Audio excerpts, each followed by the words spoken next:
So welcome.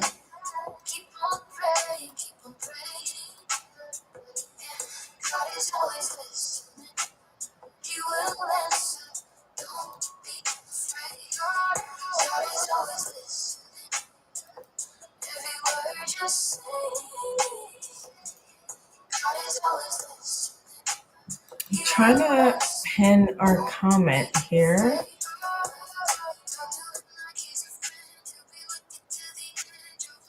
It's too many.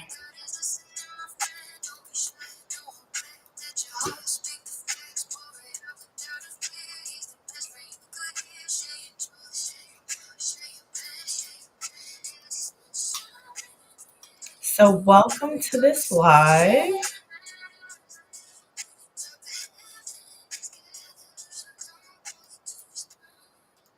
We're talking about finishing the year strong.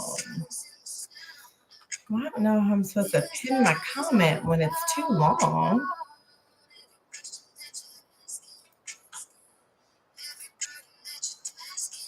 So these are the books and resources I'm going to share tonight. Hopefully I can.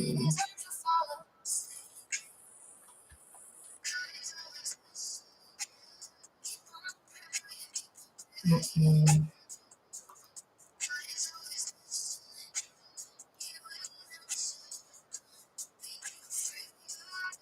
All right, so I'm going to have to send this out after.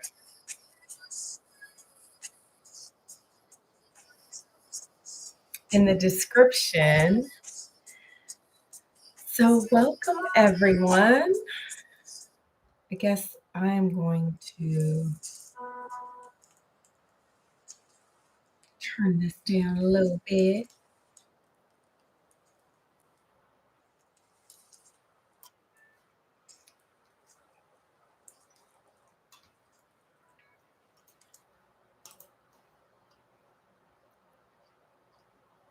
So welcome everyone. My name is Roxana and I go by Roxy. If you are new to this channel, I just want to let you know a little bit about me, that I started the channel a year ago. I have a podcast called Unfiltered with Roxy, and today we're going to talk about the end of the year sprint and a few of the inspirations behind me doing a big declutter in my house, or semi declutter, reorganizing, refreshing in my house, deciding to revamp my channel. So this is why I'm doing a live now. Redid my office, redid my basement, redid my husband's man cave so that I can start the new year in a new way. So we are going to get started, and hopefully this will also help you get together in your end of year reset. So for today, I wanted to talk a little bit about why I decided to reset. And you can ask me questions. Just make sure that you're respectful of anyone else in the chat and respectful of me, because we want this is a safe space and we want everyone to feel free to ask questions. And that's why I started the channel. It actually was because I had went through a series of hard times, and through different conversations with friends, with strangers, with coworkers, with family, I realized that conversations are those ways that we can connect with different ideas in a different way. So go get you some water, some tea. This one is my yogi tea, and it says, even a journey of 1,000 miles starts with one step, with a first step. I love this quote. So this one is a mindful, stress relieving tea, or is it the weight loss one? I love all of them pretty much in their series. I do the mindful reset tea, some different stuff, just to help with going through the day and not snacking, I'll do tea or I'll do my popcorn just to help, get it together. And I just got this cup with my daughter. Our faith can move mountains. Love this one. I'm going to take a sip until you guys start asking me questions. So, I wanted to start tonight with why unfiltered? I'm unfiltered now because I've been so filtered so many other times in different roles in my life that I decided now that I'm in perimenopause, I don't care. I just want to be able to share my mind. So, a lot of times on my channel, I won't have a whole bunch of makeup on. I won't do a whole bunch of editing because that's also a hindrance to me sharing and being able to connect with other people. So I like the fact that YouTube has so many different people, so many different phases of life. And now I'm in the phase at 48. You can check out my 48 lessons that I don't have to worry so much about my package. My package now, my body, aka my body, needs to be healthy, needs to be clean because I like to be clean and have my little perfumes on. And that's it. If I want to be cute, usually I am presentable every day because I like to be presentable, but it's not this pressure of all the time that I have to be. So that's why I'm unfiltered. And then part of why I decided to do this end of year reset is because everything in my algorithm was get finished, get stuff done before the end of the year. Don't let the end of the year get you and you haven't done X, Y, and Z. And I said, you know what? I'm tired of every time I'm going downstairs, my heart is pounding because of things being out of place. I'm tired of looking at the man cave and feeling like, oh, well, next year I'll paint. Next year I'm going to do the floor. Next year I'm going to do this big clean out of the stuff that's in my basement. And I said, I just want to do it now. I want to be able to enjoy my life now. So that is a lot of why I started the end of year reset. I wanted my home to feel peaceful now.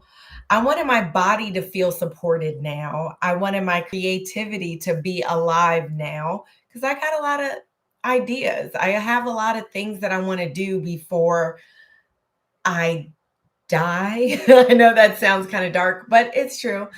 I turned 48 and I don't want to just keep waiting for these ideas that I have. I have a lot of ideas and I even encourage my friends and my sisters that what are you waiting for? That's one of the things that Christy Doing Things says.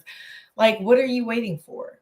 You need to get your life together now because you're alive now. No day is guaranteed to us. So yeah, I just started. I wanted my YouTube presence to be better. And by that, I mean, at first I was like, oh, it would be great if I could have like 1,000 followers and be monetized. But then I was like, if I really care about people and I really care about the world that I'm leaving my kids and my grandkids in, is that I really connect with the message of inner peace brings world peace. So that's something that I can leave now. That's something that I can be creating now.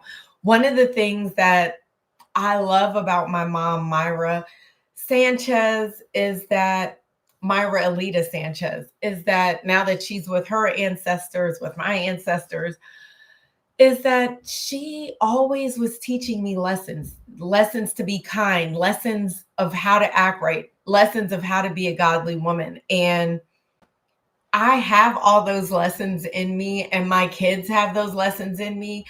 And even everyone that she's connected with has those lessons in them. So I wanted to have a piece of something that can be shared for as long as they're sharing to do. So, a little bit of why I'm doing my YouTube with more intention. Um, And even before the end of the year, I kept saying, oh, I'm going to get organized so that I can help my clients more and I can do this more. Well, the time is now. I care about them. And I think somewhere in this community of doing, or this society of doing, I want to sell more, I want to do more. Like, I have 4 clients right now, and I believe in all of their missions. Like, God curated these people for me to be able to leave this sucky job that I was at, which, when I say sucky, I mean that I was 9 to 5. I had to be there. I was literally running up my toll, and had so many other things happen out of that. And I just took the job just because I felt like that's what I needed to do, not what I knew that God and my destiny had for me to do. So with that, I just realized that I have these 4 clients. They really mean a lot to me because they're fueling my dream. And just like you mean a lot to me because you're fueling my dream of helping people learn that they don't have to just blur by every day. Like, they can actually enjoy every moment that they're in. They can actually remember what happened yesterday and the day before yesterday and the day before yesterday by simple practices of journaling. And also that they don't have to feel like their life is so terrible. And I used to feel like that a lot of the time as well. So I think that now, I don't know, I just one day just told myself that, girl, you can do more than one thing at one time. Just because people have told you that, oh, you are doing too much, you're too extra, does not mean that you need to listen to that. You can keep going. So that's one of the reasons why I wanted to really lean into my YouTube, really lean into doing something that is of substance in this world. And not that to say of substance, but now that my kids are grown, I can do some different things. And it's funny, I just had this, well, I didn't even have a convo with my daughter about it because she wasn't ready for the message. But it's like, when you have kids, things have to shift. You can't just have kids and be selfish anymore. It's about them, their development, helping them have all the tools they need to be in the world and not of the world, and have that piece of their self.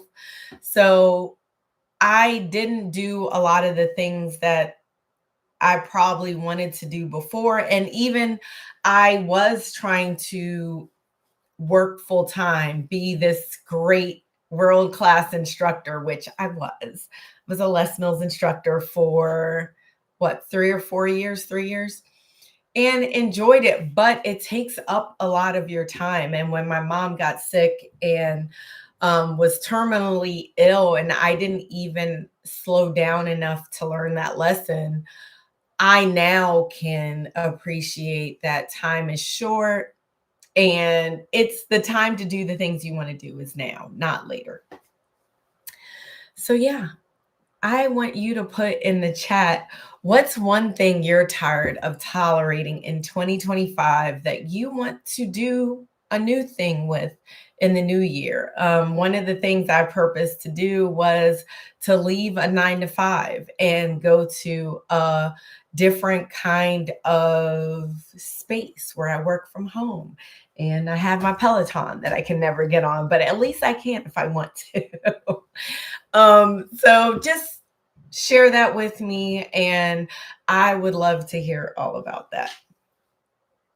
So part dos is wellness is a doorway to everything else. So one of the things that I realized is I had to get healthy. I couldn't live in this cycle of hating life, being tired, being miserable, drinking, eating junk food to help process my feelings. And let me know if you felt that way. I know a lot of times I just felt like I was cursed, like life was happening to me and not for me. And my daughter helped me learn that lesson, that, girl, you life is happening for us to learn these hard lessons.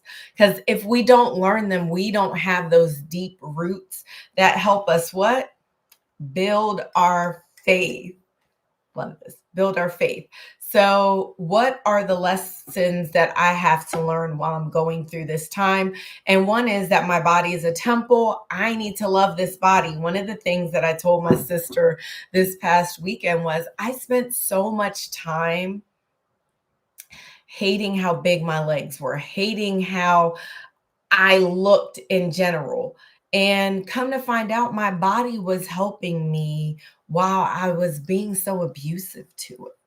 And when I really thought about that and sat with that for a minute, I really was sad. I talk about this in some of my other blogs, not blogs, podcasts, that for the longest time when I was eating all this junk and not treating my body right, not sleeping right, my body was doing the miracle of just keeping me alive. So now when I wake up, it's like I have such a different appreciation. Like I love my legs now because it got me through when I had my foot surgery that I could literally balance on my left side as if I did not need my right leg.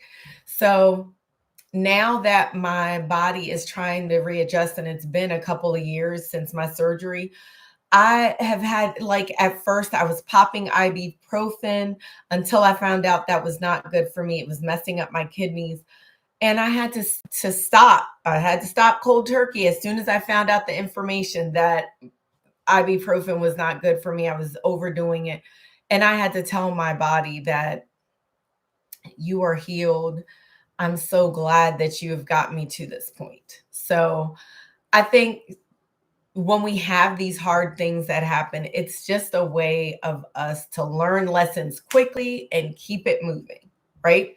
So once I found out that I needed to get myself in a healthier state, I started purposing to drink more water. So I think end of the year, don't think about things that you have to stop doing.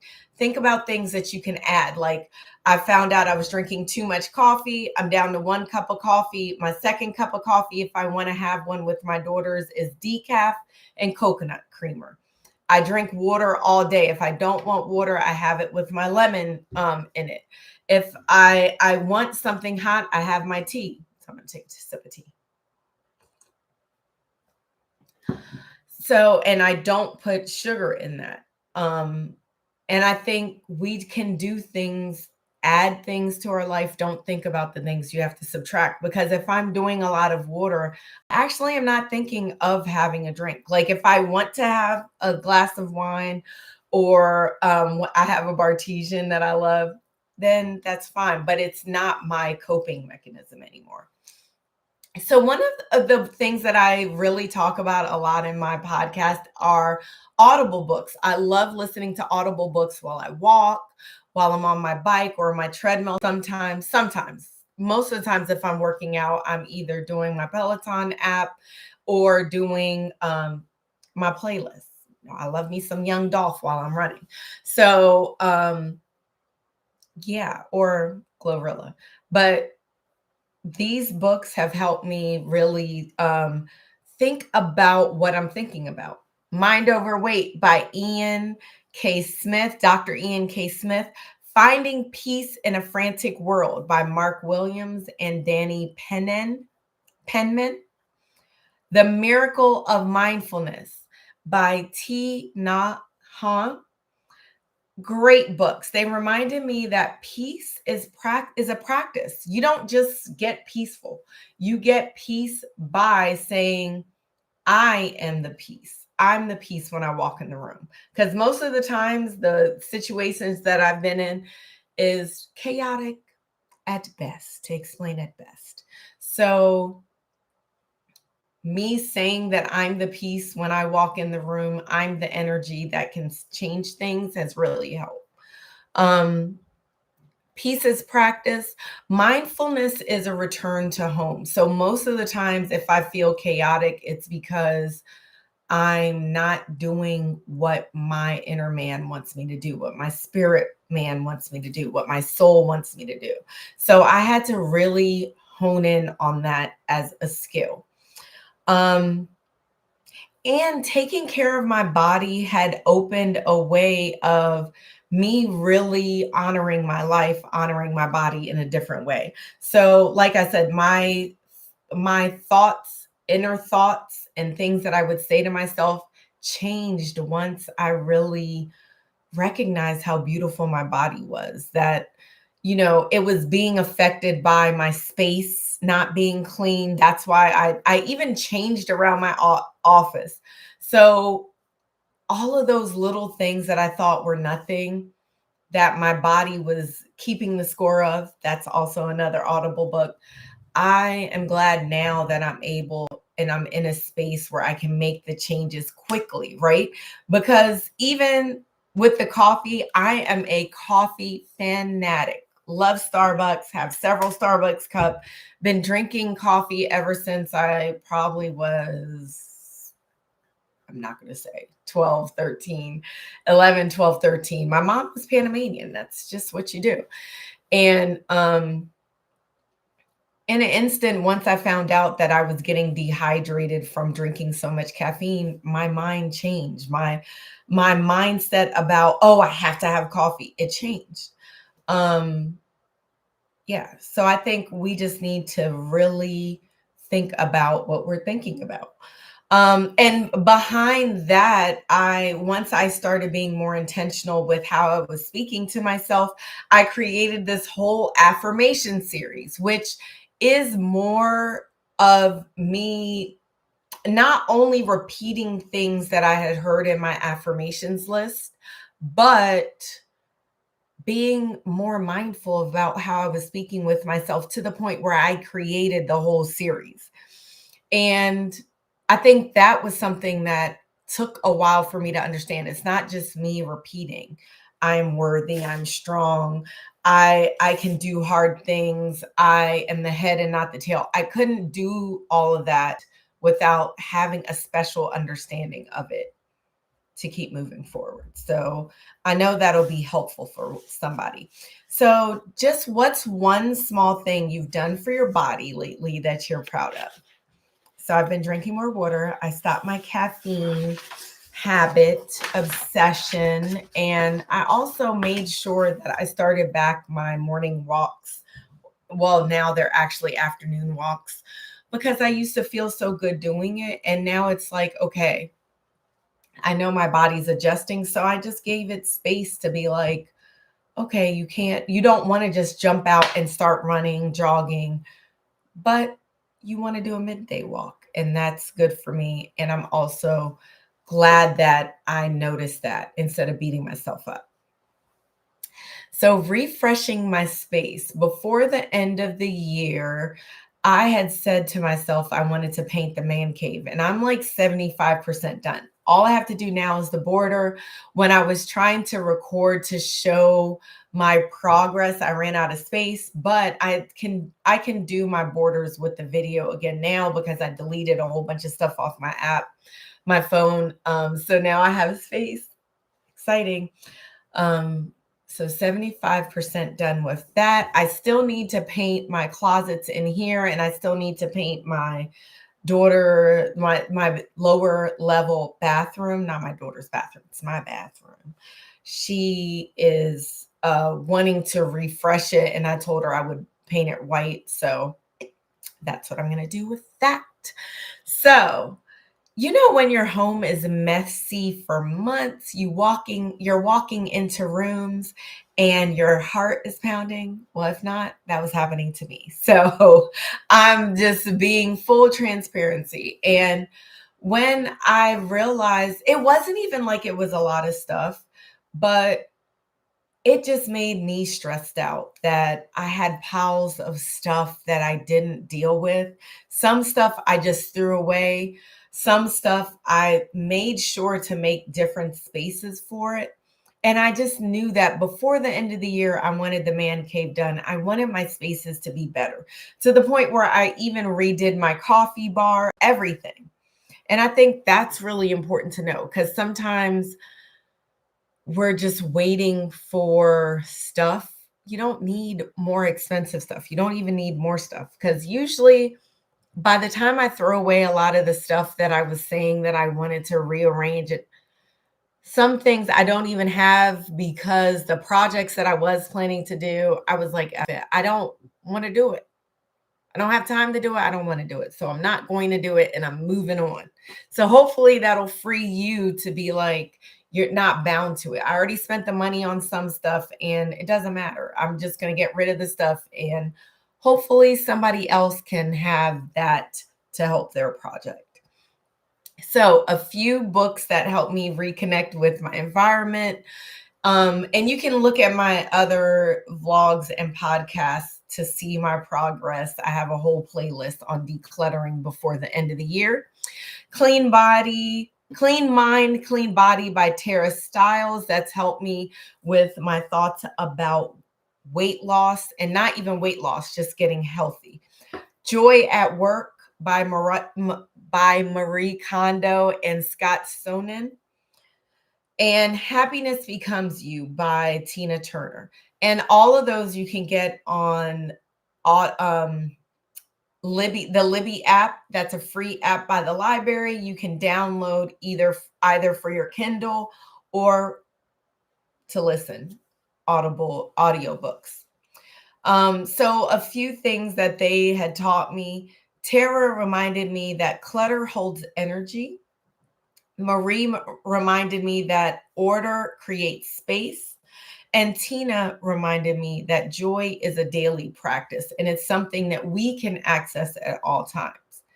And I remembered, a clear home creates a clear mind. And that was one of the things that, like, now, instead of me walking past stuff that I put on my couch or that I hang over my handrail, is like, I'm the problem in making chaos in the space. I can help clean up while my day is going, so that I also feel at peace and I'm not cussing and fussing because stuff is knocking over when I'm going to get one thing. I can't find something. And my husband can attest to this. I'm a crabby patty when that happens. So drop a star in the chat if your environment affects your energy as well. I know that's a big thing in my house. I don't like a lot of mess. I don't like a lot of clutter. So let me know how that has, if your space affects you that way. All right. So, and one thing that I really realized when I was seeing all these different algorithms of finishing the year strong, I listened to a YouTuber, Natanya Bravo, and she has the Bravo Life, the Delulu Challenge. And she took time to dive into why your thoughts are so important, and how even when you're looking at me now, you have thoughts of yourself, you have thoughts of me, you have thoughts of the information that's coming to you. So we have to really be intentional about what we're thinking about, and how our thoughts are even saying what kind of income we're going to be bringing in, what kind of clients we're bringing in, what kind of product we're giving to our clients. So that's really changed my mindset as well. I took one mindful step in one area and it just dominoed down into other areas. So a few of the podcasts you can listen to that help me: Natanya Bravo, The Bravo Life, The Delulu Challenge, 5 Easy Micro Habits You Can Start Now by Daika Melendez, and The Minimal Mom. Dawn the Minimal Mom has like a whole series on decluttering. Christy Doing Things has that as well, with the spiritual component and the mindset component. And I think those are all tools of, because when you're starting a challenge or like a end of year challenge like this, it's good to have those good inputs, because what you put in, is what you're going to put out, right? So that's why I'm sharing all these. And I will pin this at the end as well. These women reminded me, stop waiting for the perfect moment. Stop waiting for ideal conditions and start where you are. If you can't, like I did a whole declutter of my driveway where I was throwing things into a truck. If you can't pick up things, do the things that you can and get help for what you need. Because even my husband was like, well, why didn't you ask for help? And I said, well, I didn't need help. I just wanted to see what I could do. And the things that I can't do, I was going to ask you or Michael to help me. I think don't get stuck in the things that you need or the things that you can't do. Start with what you can and just keep it moving. Once you do that, you'll realize that your house is improved, your health is improved, your work is improved. And if you want to start a YouTube channel, put the energy into it just so you know that's the best product. Who knows? You might get a book, you might start writing a book, you might create a whole nother business from that. And it's okay if you have 5 businesses, but you're putting in what you want to get out of that. You're giving it your all and your best. So, yeah, walking into the holiday season. My daughter and I, Dominique, have a podcast called Not Vanilla. Check that out. I'm going to leave that in our pinned comment as well. And we dive in deep into the holiday season and how we can show up with intention. Now, the convo is spicy in that it's very unfiltered. I'm unfiltered, but me and Dom together, very unfiltered, very spicy. That's what we're calling it now. We're really being intentional about not sugarcoating things. So, yeah. As we go into the holiday season, I think it's really important for us to think about the intention of why we're going to the different dinners, why we're going to the different events, and what do we want to bring into the space. Don't just let things happen to you and you're responding to them. When you're going, are you going there for the whole event? Are you bringing a dish? Are you bringing games? There's different ways we can show up into the holiday season. But I think one of the things that we really need to be mindful of is that everyone is not in the same space in the holiday season. They may be grieving, they may have lost a job, they may have just now got started back with work and stuff is really tight with them. So don't obligate anyone to cook, don't obligate anyone to do anything because you don't know where they are. So instead of maybe having a dinner, you can have a game night. I know one of the things I did last year that the older folks were not too happy about, I did a cookie party, which was, I didn't have food. But to be fair, I had it earlier in the day. I baked all the cookies and the kids just decorated. And I think it helps just to be together. I had enough cookies that the kids could give gifts to different family members or their friends. And that was my way of giving back. So think of different ways that you can even connect or that people can show up. And if they are showing that they're kind of sad or downcasted, to just don't pressure them. Just be glad they're there. Hug them if they want to be hugged. I have one child, I have 4 kids. I have one that is like, I need to have an NDA before I hug him. Being funny, but serious. Anyways, so yeah, just making sure that we're respectful of how people are showing up and that we are showing up a certain way. Oh, and another thing that we had talked about in our podcast is that there might be people that are not eating meat. There might be people that are not drinking. And just to be mindful and not to pressure them into whatever norm we think it is. If people are, and this is one thing that I had done a few years ago. And when we were getting our podcast together, we found out that it's a no-no. But thankful circles, not to pressure anyone to do them. If people want to do them, that's fine.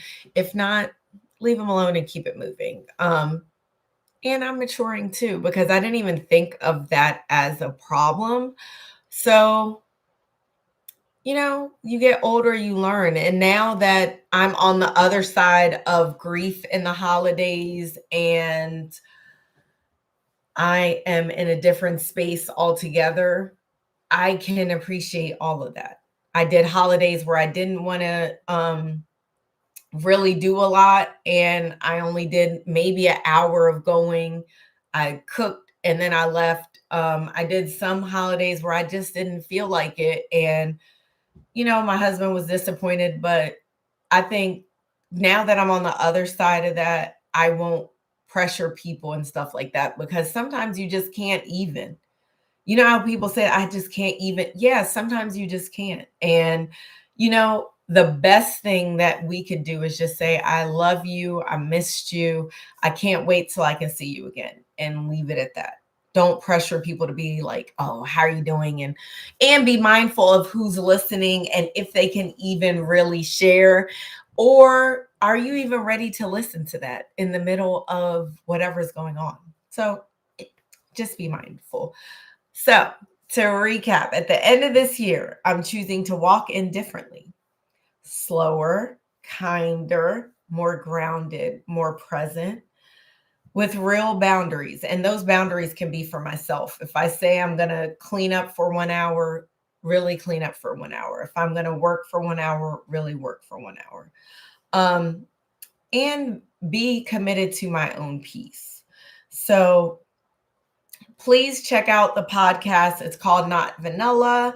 If you want to hear more, I'm going to leave the link in my pinned comments. And just thinking about how you want to show up in the holiday season and where you can go to be a light and not be the darkness. Don't be the person that's a Krabby Patty. If you want to stay home, stay home. If you want to show up in an authentic way, not fake, not being glitterly if you don't want to be that way. So to close out 2025, I want to have a clearer home, a healthier body, a calmer mind, better client care, more creativity, consistency on YouTube, practicing real boundaries, having more joy and more intention. And I want you to finish the year strong too. That's why I made this space and I committed to doing it once a month at least, is if you wanted to have a real conversation with someone about things that you can't really talk to people about, YouTube is a good space for that, because you can drop a comment and I can answer it. So I'm glad that you were able to join me today and listen to my big little show, my little big show. I don't know which one, but I'm glad that you were able to join me. I hope you understood why mindfulness is the way to go, why my podcast is called Unfiltered, and that mindfulness for you will be a practical practice like I've made it be, and that the inner peace will give the world more peace, right? So I also wanted to tell you that your truth matters, you matter, and that I want you to get some rest this weekend. I want you to renew your mind this weekend with some of the good books that I shared with you, and that you don't have to be any way but what you want to be. So with that, if there are no questions, and there's none, That means I did a good job. Well, I love y'all and I hope you have an awesome night.